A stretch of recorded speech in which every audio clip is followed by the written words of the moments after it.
하나님은 사랑, 교회는 희망이란 주제로 2014년도 비전을 여러분과 함께 꿈꾸면서 가지고 이 강단이 출발을 말씀의 능력을 받아 했습니다. 오늘이 11월 넷째 주일, 내일이 11월 마지막 주일. 교회는 교회 달력이 있습니다. 우리들은 1월 달부터 시작이 되는데 교회는 강림절부터 시작합니다. 이 강림절이란 어드벤트란 이 내용은 기다린다는 뜻인데 예수님을 기다린다 하는 그런 뜻으로 강림절기를 교회는 그때부터 시작됩니다. 그래서 다음 주일이 강림절기가 되어서 4주간이 지나면 4주 후에 성탄절을 맞이할 수 있는 겁니다.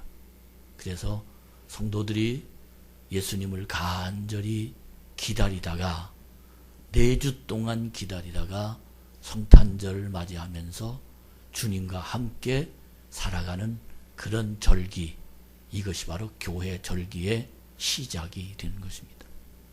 그런 의미에서 우리는 강림절기를 시작하기 바로 전, 그리고 2014년 하나님은 사랑, 교회는 희망이란 이 주제로 설교의 마지막 설교가 될 것입니다.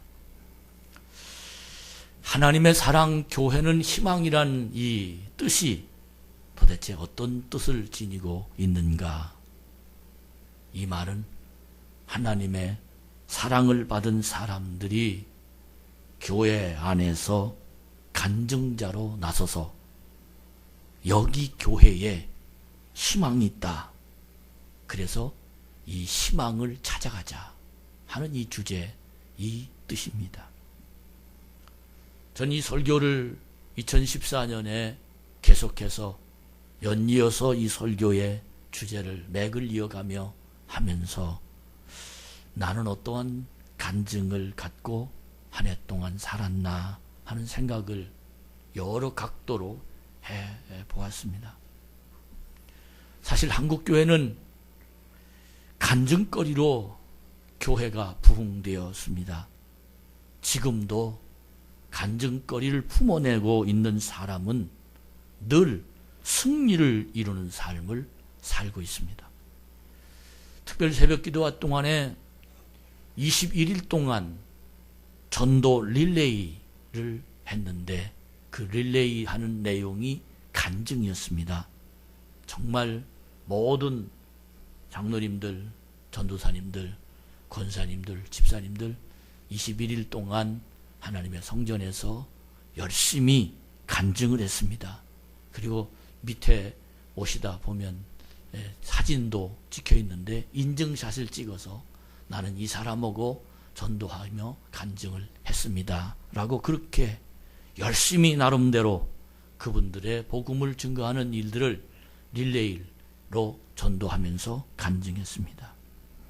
그 간증이 하나님과 동행하며 하나님이 시키셨으며 진정성이 있었으며 그분의 영혼을 사랑하고 그분의 영혼이 하나님의 성전에 들어와 하나님의 천국 백성이 되기를 간절히 원해서 그 영혼을 위하여 간증한, 그리고 기도한, 그리고 만났던 그런 흔적이 여러분들에게 있다면 아마 분명히 저는 그분들과 함께 언젠가는 이 자리에 예배드리는 놀라운 기적이 일어나게 될 줄로 믿습니다. 그 마음이 진정이었다면 여러분의 머릿속에는 지금 희망이 있습니다. 그리고 여러분의 마음속에는 하나님께 받은 사랑이 그 속에 전달돼야 된다는 믿음의 마음이 여러분 속에 있으면서 하나님, 내 옆자리에 그 사람이 꼭 앉아 있을 줄로 믿습니다. 그런 상상하는 그런 모습이 여러분들에게 분명히 있어야 되고 있을 줄로 믿습니다. 그래서 그분이 예수님과 만나서 예수님께 기도하고, 예수님께 만나서 예수님께 자기 어려운 일들을 이야기하고 대화하고 예수님과 교제하고, 그리고 예수님께 응답받고, 또 그분이 응답받은 모든 사항을 또 다른 사람들에게 간증하며 그분이 하나님의 복음을 증거하는 하나님의 사람으로서 성공하는 그런 모습이 우리 교회에 번식되어가는 놀라운 역사가 전 분명히 일어나게 될 줄로 믿습니다. 이런 의미에서 하나님은 사랑, 교회는 희망입니다.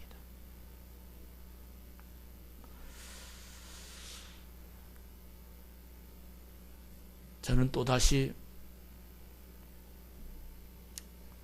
세계의 부호로 알려져 역대에 지워지지 않는 신앙인 가운데 한 사람인 록펠러라는 사람이 머릿속에 설교를 그리면서 기억이 났습니다. 그의 인생에 대해서 수없이 많은 이야기거리를 들었습니다. 책을 읽었습니다. 그리고 수십 번, 어쩌면 수백 번 그 록펠러의 인생에 대해서 설명도 했습니다. 근데 갑자기 그분이 또 머릿속에 생각이 나는 거예요. 33살에 백만장자가 됐습니다. 43살에 억만장자가 됐습니다. 그리고 53살에는 세계 인류 재벌 대열에 들어서서 그룹 회장이 되고 계열사, 회사가 얼마나 많은지 모르는 정말로 훌륭한 경제적인 그런 경영적인 훌륭한 사람이었으면 분명합니다. 그런데 그가 53살, 53살에 알로피셜한 일종의 암이 걸렸습니다. 의사가 그에게 1년 남짓한 세상이 당신에겐 전부입니다. 당신의 생명은 1년 후면 아마 분명히 하늘에 아니면 어디에 가 있을지 모르지만 당신은 끝장일 것입니다. 그렇게 사형 선고라는 의사의 진단을 받고 그는 멍청하게 자기 자신이 되돌아보았습니다. 내가 가지고 있는 이 돈, 내가 가지고 있는 이 주식, 내가 가지고 있는 부, 내가 가지고 있는 자리, 내가 가지고 있는 많은 딸렸던 이런 일들, 이 일을 위해서 그는 53년을 정말 모든 것들을 포기하고 그것을 잡았습니다. 그런데 그가 이 말을 들었을 때 그의 머릿속에 제일 먼저 생각나는 것은 그럼 난 어떻게 되는 건가? 나는 자기 판단이었습니다. 그럼 난 어떻게 되는 건가? 그리고는 교회로 달려옵니다. 그는 어렸을 때부터 신앙을 가진, 부모님에게 신앙을 유산으로 받은, 그리고 매일 기도하는, 그리고 하나님 앞에 모든 것 감사하는 그런 하나님의 사람임에는 틀림없었습니다. 그가 서 있는, 그 말을 듣고 서 있는, 달려와 그 자리에 그가 생각한 그 모습은 바로 교회 안에 자기가 서 있었던 겁니다. 그때부터 그는 생각합니다. 이제부터 내가 어떻게 살아야 되지? 내가 어떻게 살아가야 내가 현명한 남은 1년을 분명하게 어떻게 살아가야 내 인생이 지혜로운 거지? 그는 인생도 경영론적으로 자기 자신을 쳐다봤습니다. 놀라운 건 1년밖에 살지 못하던 그가 53세에 그 말을 들었는데 98세까지 살았습니다. 그 뒤로 45년을 더 사는 거지요. 더 놀라운 건 그 말을 들었던 그 당시보다 훨씬 더 재정적인 돈을 더 많이 벌었는데 그때는 전산 시스템이 없어서 일일이 돈을 세가지고 기록해서 장부에 놓았던 그런 시대였기 때문에 11조만 계산하는 경리가 43명이었답니다. 이런 말로 표현할 수 없는 엄청난 부를 누리고, 그리고 그가 한 일은 참으로 놀라운 일을 했는데, 그 일을 한 일이 어떤 일을 했느냐 하면, 그는 그때부터 간증을 하며 살았습니다. 많은 사람들이 그의 간증에 눈이 커졌습니다. 그리고 그의 간증에 영향을 얻었습니다. 그리고 그의 간증에 그 사람들은 록펠러를 따랐습니다. 나도 저런 간증을 하고 싶다. 나도 저런 인생을 살고 싶다. 나도 저가 만난 하나님을 만나고 싶다. 나도 저렇게 세상을 살고 싶다. 록펠러 마음속에는 하나님을 사랑하는 고백이 담아 있습니다. 그리고 그는 교회가 희망이라는 모습을, 그를 따라다니는 그의 영향을 받은, 그가 전한 복음을 받은 사람들이 모두 다 그는 교회 안으로 그를 하나님 말씀 앞으로 그가 새로운 인생을 맞이하도록 그에게 영향을 행사하며 그에게 하나님의 복음을 증거했습니다. 여러분, 이것이 하나님 사랑입니다. 여러분, 하나님 사랑 가슴에 담고 있습니까? 하나님은 세상의 가치를 아는 사람에게 세상을 맡깁니다. 내가 사는 세상이 얼마나 좋은지, 내가 만난 사람이 얼마나 좋은지, 내가 하는 일이, 그리고 내가 해야 할 일이 얼마나 가치 있는 일인지를 알고 살아가는 사람들에게 하나님은 모든 것들을 맡깁니다. 록펠러는 천국과 영혼을 찾기 전엔 소유에 관한, 누림에 관한 부분만 감사했지, 하나님, 그 부분만 하나님 사랑을 느끼면서 하나님 앞에 감사하며 살았던 겁니다. 그러나 자신의 소유를 더 가치 있게 만들려는 행동이 무엇인지 알게 되자 그는 곧 실천합니다. 하나님께서 그룹을 주시고, 하나님께서 돈을 더 주시고, 하나님께서 사업할 수 있는 능력을 주시고, 하나님께서 경영 능력을 주시고, 하나님께서 사람을 붙여주셔서 감사합니다 하는 이 감사가 록펠러를 만들었지만, 그가 53세가 되면서 이 세상을 1년밖에 살지 못한다는 그 생각을 가지고 그는 이제부터 어떻게 살아가야 내가 지혜로운 세상, 정말 어떻게 살아가야 가치 있는, 보람 있는 인생을 마무리할까를 생각하다가 그는 그의 머릿속에 천국이 보였고 그의 심령 속에 영혼이 깨닫게 된 겁니다. 많은 사람이 하나님을 사랑한다고 말합니다. 그러나 그 사랑의 깊이를 더 들여다보면 자식이 잘 돼서 하나님 사랑하고, 기도가 응답돼서 하나님 사랑하고, 내가 돈을 더 다른 달보다 훨씬 더 돈이 많이 벌려서 하나님 사랑하고, 내 길이 열려서 하나님 사랑하고, 그 정도였습니다. 그러나 록펠러는 1년을 남았다는 그 소리를 듣고 내가 어떻게 해야 되나라는 그 심각한 고민 속에 그의 심령 속에 천국이 보인 겁니다.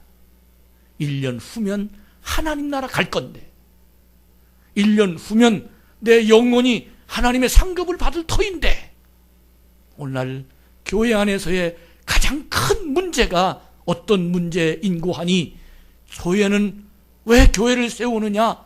천국의 입성, 천국의 삶, 천국의 말씀, 하나님의 능력, 하나님의 진리가 선포되어야 될 교회 속에서 사람이 잘 되는 것을 발견하는 방법으로 교회를 오는 그것의 한계를 느껴 결국은 교회가 교회다웁지 못하고, 성도가 성도다웁지 못하고, 그만 성도가 자기 육신의 돈 버는 방법, 건강해지는 방법, 사랑하는 방법, 행복해지는 방법, 이 방법을 추구하다가 결국은 그것에 만족을 누리지 못해서 신실한 그의 영혼이 하나님의 천국으로 올라가지 못하는 그런 모습으로 타락되는 모습이 얼마나 많은지 알 수 없습니다. 여러분, 하나님은 사랑, 교회는 희망이 여러분 가슴 속에 난 하나님 사랑받았다. 나의 희망은 여기서 하나님 말씀을 받았다. 이 희망은 천국까지입니다. 이 하나님 사랑은 영원히 구원받은 것까지입니다. 이 진리를 가슴에 품는 우리 참 좋은 교회 성도가 되기를 주의 이름으로 축복합니다. 요즘 서점에서 잘 팔린다는 책 한 권 있는데 그 책에 조창현이라는 사람이 쓴 장편 소설입니다. 가시곡이라는 책이 있습니다. 그 작가는 그 소설에서 한 아버지가 아주 순수하고 애틋한 아버지의 성품을 그리는 그런 이야기입니다. 아버지가 백혈병을 앓고 있는 아들을 쳐다보면서 아버지가 차라리 내가 백혈병이 들었으면 좋겠다 하는 그런 아픈 마음으로 자식을 쳐다보면서 내가 자식을 위한 일이라면 무엇이든지 다 할 수 있겠다 하는 그런 정말 부성의 아버지의 사랑, 그 내용을 그려놓은 책이 바로 가시곡이라는 책입니다. 이 작품에서 그 아버지는 어떤 것이 생각이 났느냐 하면 먹지도 않고 잠자지도 않고 새끼를 돌보는 가시고기를 상징화시켜서 이야기한 내용입니다. 백혈병으로 고통당하는 아들과 아버지를 맺어주는 본질적인 힘, 그것이 가시고기, 먹지도 잠자지도 않고 새끼를 돌보는 그 힘, 그것이 어떤 겁니까? 이 아이가 커서 나를 먹여 살리는 경제력입니까? 이 아이가 잘돼서 내 이름을 높여준다는 어떤 명예심입니까? 이건 아닙니다. 이것 때문에 부모가 자식을 키우는 부모는 아마 거의 없을 겁니다. 아무 대가도 없이 잘 살아주기만 해라. 이것이 바로 아버지가 가지고 있는 사랑입니다. 이것이 바로 부모가 가지고 있는 사랑입니다. 이 사랑이 하나님 사랑 안에 내가 느낄 수 있다면 내 인생은 하나님 사랑 안에, 하나님 잣대 안에, 하나님 원하시는 안에, 하나님의 계획 안에 내가 들어올 수 있습니다. 여러분, 이런 사랑이 하나님의 사랑입니다. 하나님을 우리는 아버지라고 부릅니다. 아버지, 그 아버지라는 뜻이 어떤 뜻입니까? 그 아버지라는 뜻, 아버지 사랑합니다. 아버지 경배합니다. 아버지 당신의 이름으로 나를 채워주소서 하는 아버지를 찬양하고 아버지를 경배하고 아버지의 이름이 내 마음속에 품어지기를 원하는 그 부모의 마음이 가슴속에 있는 자식은 삐뚤어지지 않습니다. 그 자식은 선한 훌륭한 그리고 아버지의 길을 갈 수 있는 훌륭한 하나님의 사람임을 전 분명히 믿습니다. 아버지를 만난 자식들은 아버지가 꿈꾸는 희망을 가슴속에 품습니다.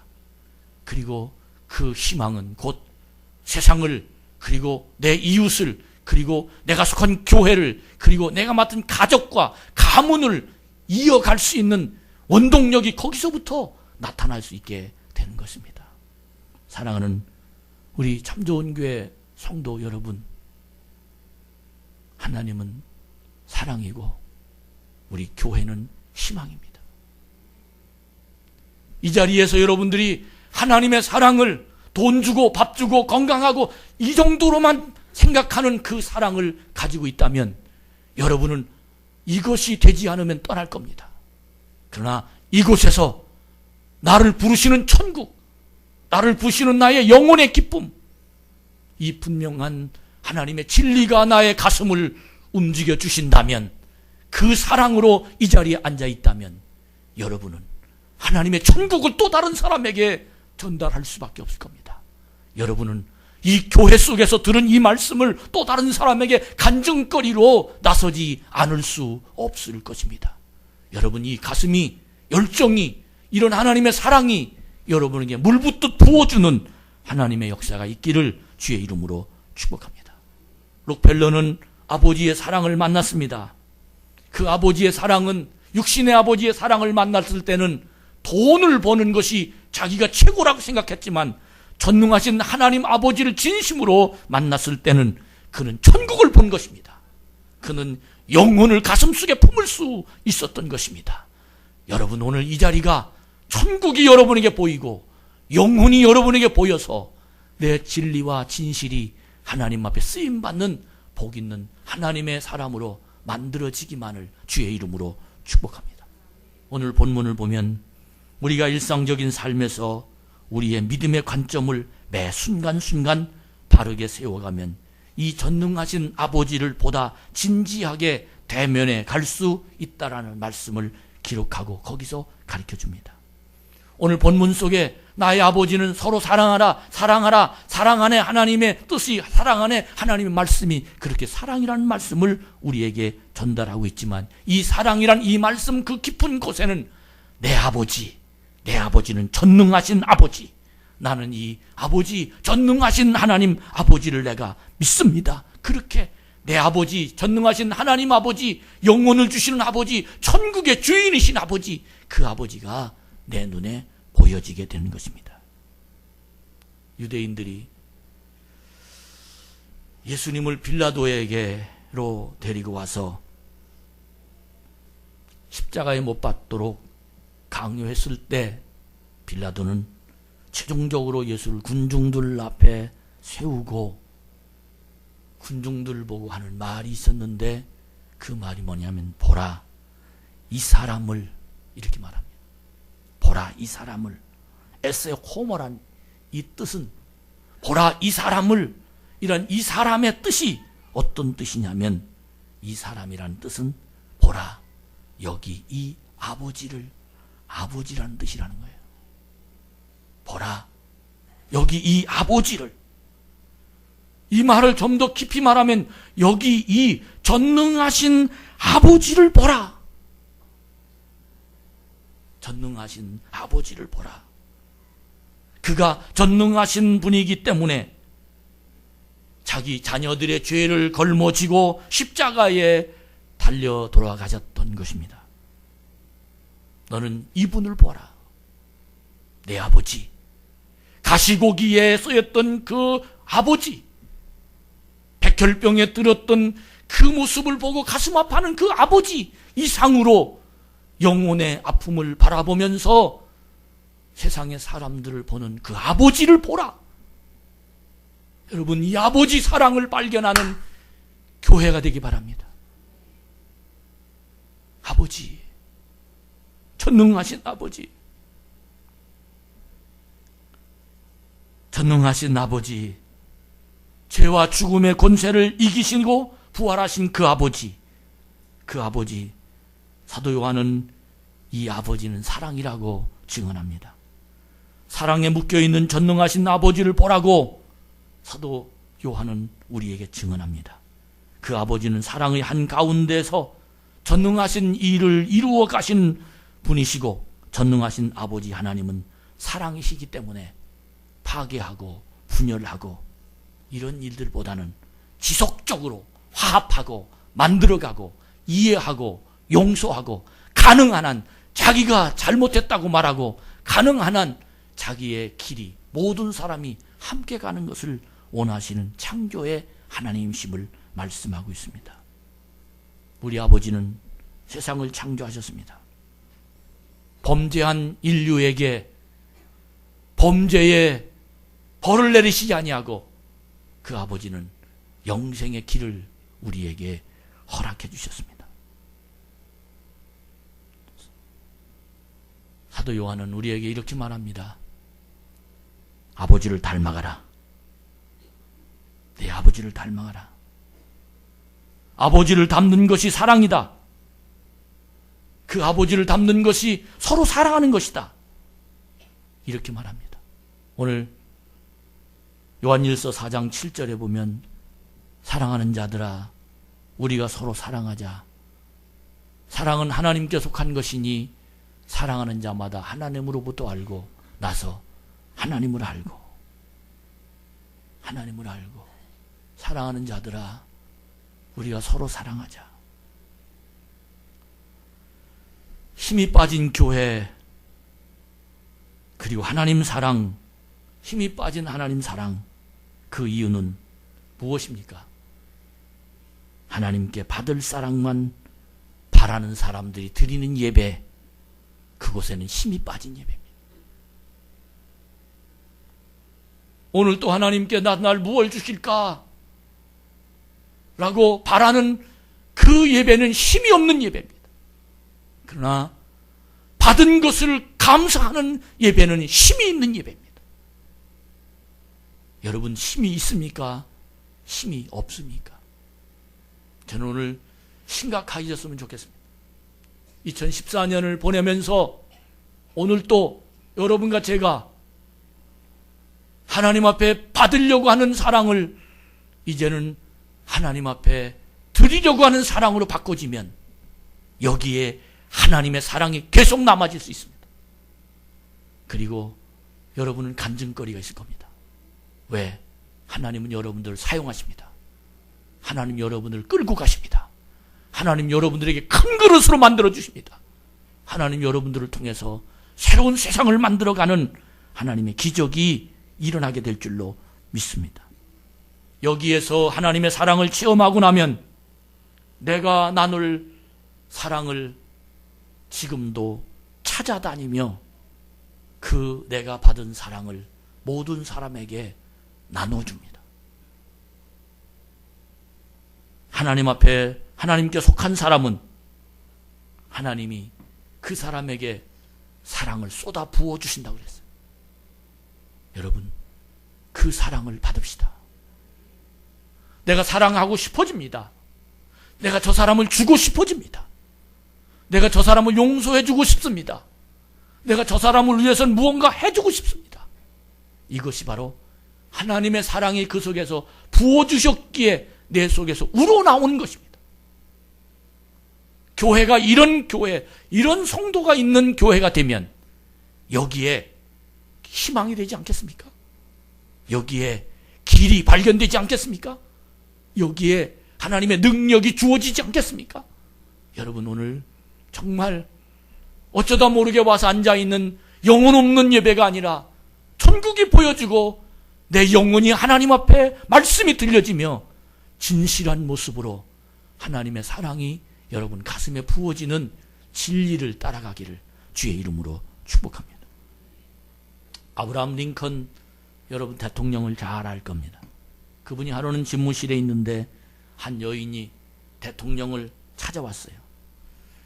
보통 평범한 사람이 대통령을 찾아가면 그냥 저 똑똑똑 계십니까? 예, 들어오시죠. 이래서 만날 수 있는 것은 아닙니다.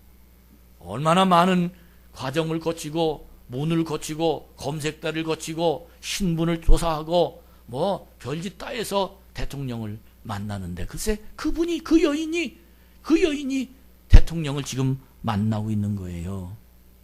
그 대통령이 링컨 대통령이 그 여인에게 질문합니다. 당신 어떤 소원이 있어서 저를 이렇게 어려운 과정을 거치고 찾아왔습니까? 그렇게 질문했답니다. 무슨 소원입니까? 대부분 대통령을 만나는 사람들은 자기에게 문제를 해결해 달라고 대통령을 만나지 그냥 자기를 찾아온 사람들은 그동안 이 대통령은 한 번도 못 봐서 의례적으로 뭘 원하십니까? 그렇게 질문할 수밖에 없었답니다. 그랬더니 그 여인이 하는 말이 각하 대통령께서 너무 시달린다는 이야기를 듣고 제가 집에서 맛있는 빵을 만들어 왔으니 이것을 드시고 피로를 좀 푸시기 바랍니다. 그리고는 빵보따리를 꺼내서 커피 한잔하고 대통령 집무실 탁자 위에 빵을 뒤적뒤적 하면서 꺼내 놓았더니 링컨 대통령이 눈에서 눈물이 주르르 흐르더랍니다. 내가 지금까지 나에게 찾아온 수없이 많은 사람들이 있었는데 전부 다 한 사람도 빼놓침없이 내 문제를 해결해 달라고 왔는데 당신 한 사람만 대통령인 나를 위해서 오셨군요. 정말 고맙습니다. 정말 감사합니다. 그리고는 그와 담소를 나누고 그를 보냈답니다. 여러분, 이것이 사랑입니다. 오늘 예배가 그런 예배가 되길 바랍니다. 오늘 예배가 하나님 만나는 그런 기쁨의 예배가 되기를 축복합니다. 우리 이 하나님께 받은 사랑을 가지고 서로 수고했다고 칭찬해주며 인정해주며 아픔을 같이 나눠주며 축복하며 하는 이 거룩한 이 예배의 만남이 우리 교회의 만남이 돼서 여기에서 괴로울 때 교회 와서 위로를 받고 하나님 만난 그 만남으로 새로운 삶을 시작할 수 있는 하나님의 권세가 우리 속에 이어질 때 여기 참 좋은 교회는 희망입니다. 이 희망을 가난한 사람, 괴로운 사람, 답답한 사람, 그 답답함을 해결해 줍니다 라고 말하지 말고 하나님 만나십시오. 하나님은 사랑이십니다. 하나님을 사랑하는 그 마음을 가지게 되면 그의 길은 하나님이 열어주실 줄로 믿습니다. 오늘 10절에 보면 사랑은 여기 있으니 우리가 하나님을 사랑한 것이 아니요 하나님이 우리를 사랑하사 우리 죄를 속하기 위하여 화목제물로 그 아들을 보내셨습니다 라고 기록됩니다. 하나님은 사랑은 여기 있으니 하나님이 우리를 사랑했다는 겁니다. 요즘 가족 드라마를 저는 아주 재미있게 보고 있어요. 가끔 보긴 하지만 가족끼리 왜 이러십니까 하는 그 드라마입니다. 아버지가 자식들에게 불효 소송 청구서를 했어요. 그리고 소송을 했어요. 그리고 청구서를 냈어요. 그래서 소송이 진행됩니다. 판사 앞에서 아버지하고 자식들하고, 여러분은 안 보는 것처럼 절 쳐다보는데 보면 본다고 얘기하세요.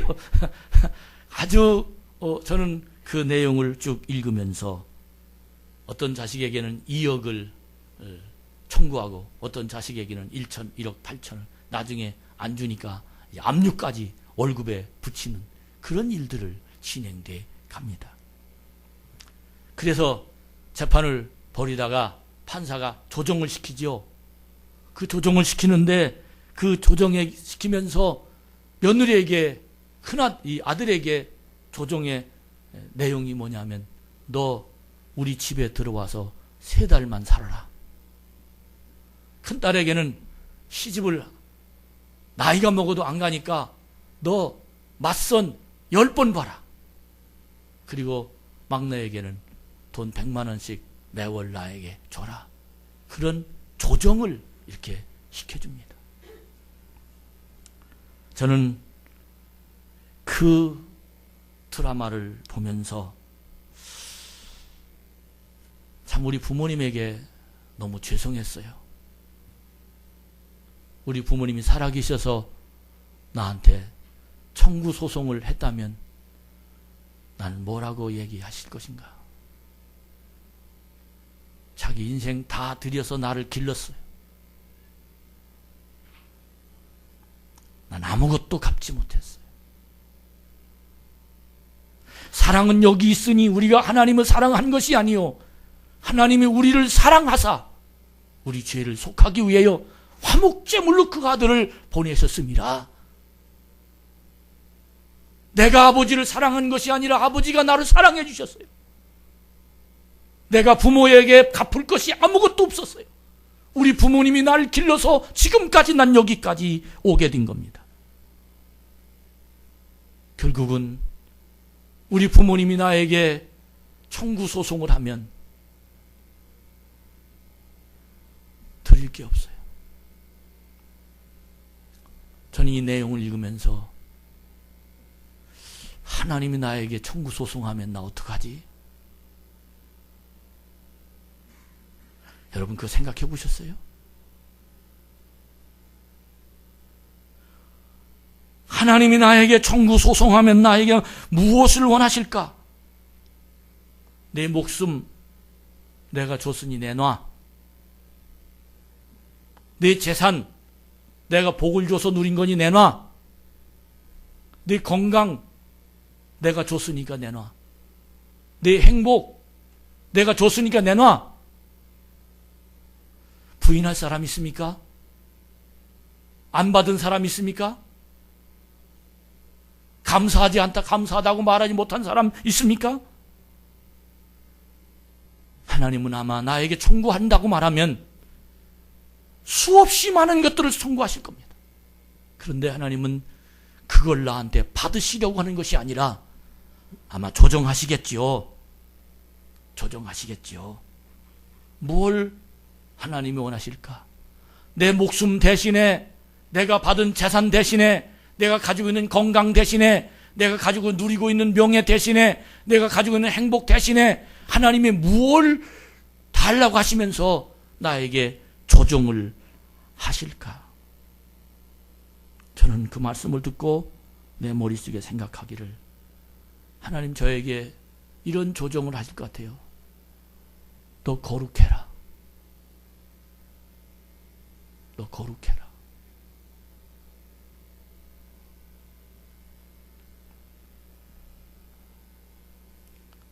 너 영혼을 사랑해라.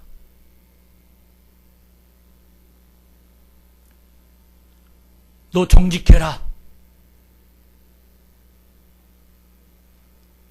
아마 우리가 살고 있는 그리스도인으로서 살아가야 할 내용을 하나님 나에게 조정 안으로 내놓아서 지금 아마 진행이 될 겁니다.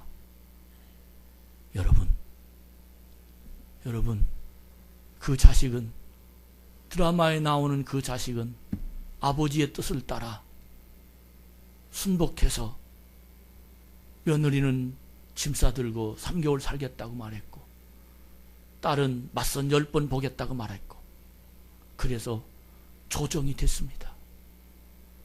여러분은 거룩해라, 사랑해라, 주일 성수해라, 하나님 것 드려라, 이렇게 우리 주님이 조정하고 계시다면 여러분은 거부할 겁니까? 아니면 재판을 계속해서 진행하실 것입니까? 여러분, 사랑은 여기 있으니 우리가 하나님을 사랑하는 것이 아니라 하나님이 나를 사랑했습니다.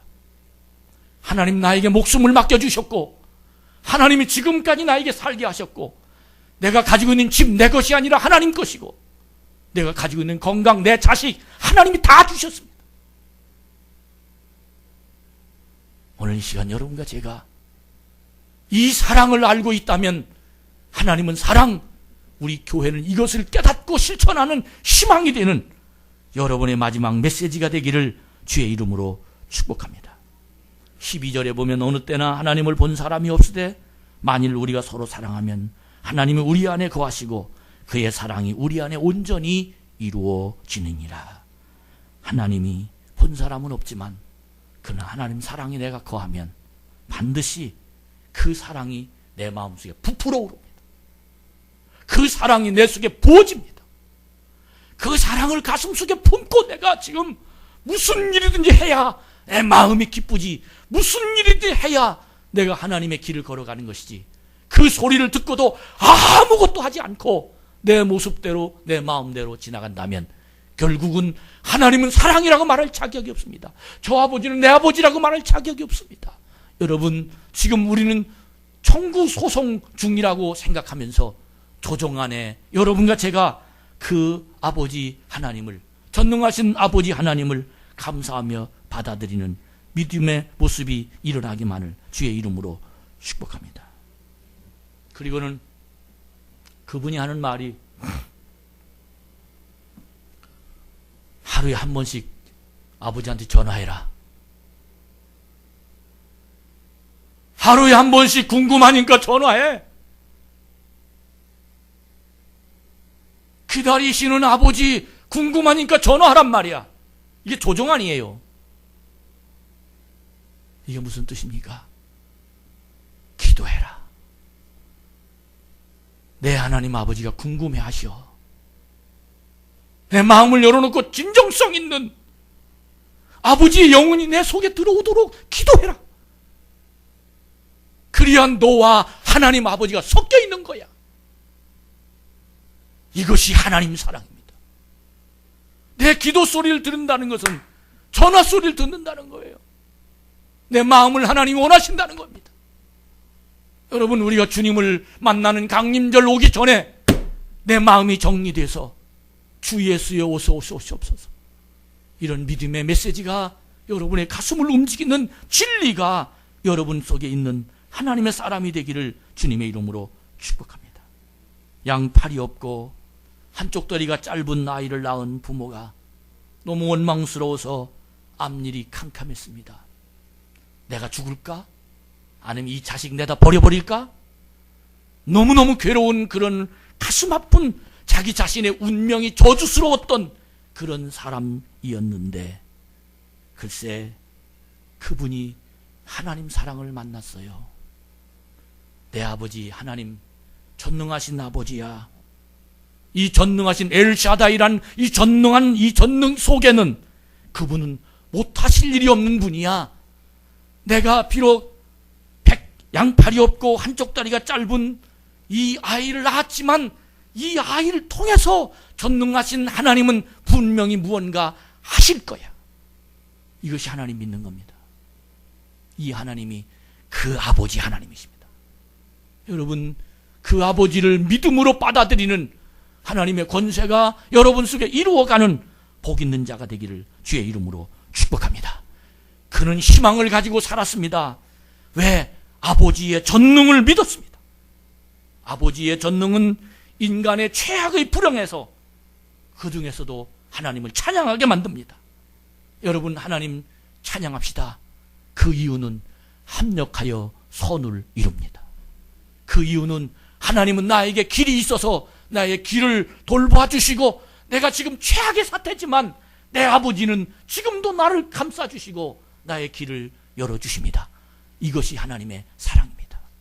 사무엘상 2장에 6절부터 10절까지 말씀을 보면 한나가 아이를 낳지 못하며 하나님 앞에 나와 기도를 매일 들으면서 하나님 앞에 매달립니다.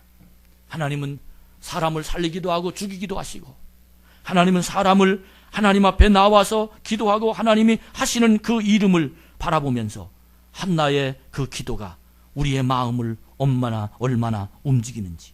여호와는 가난하게도 하시고 부하게도 하시며 낮추기도 하시고 높이기도 하시는도다.